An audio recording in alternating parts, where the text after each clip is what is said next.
নির্বাচনের মাধ্যমে আমরা যে সরকার গঠন করেছি সেখানে ঢাকা ৬ আসনের আপনারা এখানে অনেকেই উপস্থিত রয়েছেন।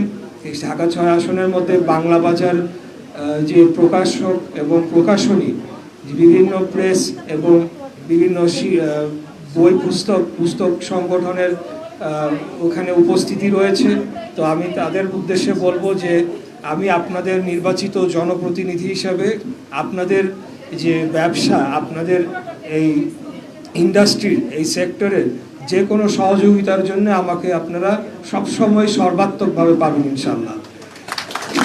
এখানে আরেকটি বিষয় একটু যোগ করতে হয় যে এখানে পূর্ববর্তী দু একজন বক্তা বলে গিয়েছেন যে মুক্তিযুদ্ধ বিষয়ক মন্ত্রণালয় থেকে বিভিন্ন ধরনের বই পুস্তক সেগুলো ইতিপূর্বে কেনা হতো এবং সেটির মাধ্যমে যারা পুস্তক ব্যবসার সাথে জড়িত রয়েছেন সেই সেক্টর লাভবান হতেন।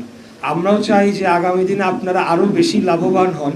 তবে এখানে একটা প্রশ্ন, আমার একটা কথা রয়েছে, সেটি হলো বিগত 17 বছরে আমরা দেখেছি যে কিভাবে চাটুকারিতা এবং তৈলমর্দনের জন্যে বিভিন্ন বই পুস্তক লেখা হয়েছে, সেখানে ইতিহাসকে বিকৃত করা হয়েছে, মুক্তিযুদ্ধের ইতিহাসকে বিকৃত করে এক ব্যক্তির একটা সম্পত্তিতে রূপান্তরিত করা হয়েছিল, যার মাধ্যমে সেটিকে পুঁজি করে একটা ফ্যাসিবাদী একটা মাফিয়াতন্ত্র কায়েম হয়েছিল।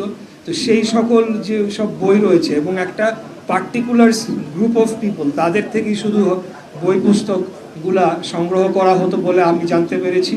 তো আমরা চাই যে সেটার পরিবর্তন ঘটিয়ে সৃজনশীল এবং সত্য ইতিহাসকে প্রকাশ করে এই ধরনের বই পুস্তক আগামী দিনে প্রকাশিত হোক। সেটি আমার বিশ্বাস যে শুধু মুক্তিযুদ্ধ বিষয়ক মন্ত্রণালয় নয়, সব মন্ত্রণালয়েরই তাদের নিজস্ব প্রকাশনা রয়েছে। তো সেখানে সেগুলোকে সংগ্রহ করা হবে এবং আপনারাও তার মধ্যে লাভবান হবেন। এবং সেটি বাস্তবায়ন করতে হলে যারা পুস্তক প্রকাশক রয়েছেন, প্রকাশকদেরকেই সবচেয়ে বেশি অগ্রণী ভূমিকা পালন করতে হবে বলে আমি বিশ্বাস করি। আর বেশি বক্তব্য দীর্ঘায়িত করব না, আমি আসলে বক্তব্য দিতে জানি না। আমি একজন মাঠের রাজনৈতিক কর্মী, মাঠে ময়দানে লড়াই সংগ্রাম করে আজকের এই অবস্থানে এসেছি এবং আপনাদের ভোটে, আপনাদের দোয়া ভালোবাসায় ঢাকা ৬ আসন থেকে আমি সংসদ সদস্য নির্বাচিত হয়েছি। আজকের আমাদের মাননীয় প্রধানমন্ত্রী দেশনায়ক জনাব তারেক রহমান, উনি আমার উপর আস্থা রেখেছেন, আমাকে মুক্তিযুদ্ধ বিষয়ক মন্ত্রণালয় প্রতিমন্ত্রীর দায়িত্ব দিয়েছেন এবং ভবিষ্যতে যে কোনো দায়িত্ব উনি দিবেন সেই দায়িত্ব আমি পালন করার জন্যে, এই দেশের জন্যে, জনগণের জন্যে এবং আমাদের এই শহরের যে সীমাহীন সমস্যা রয়েছে সেগুলোকে নিরসনের জন্যে এবং যখন যেই সেক্টরের যেই মানুষরাই আমার কাছে সহযোগিতার জন্য আসবে, একজন রাজনীতিবিদ হিসাবে তাদেরকে সহযোগিতা করার জন্য আমি সদা প্রস্তুত থাকব।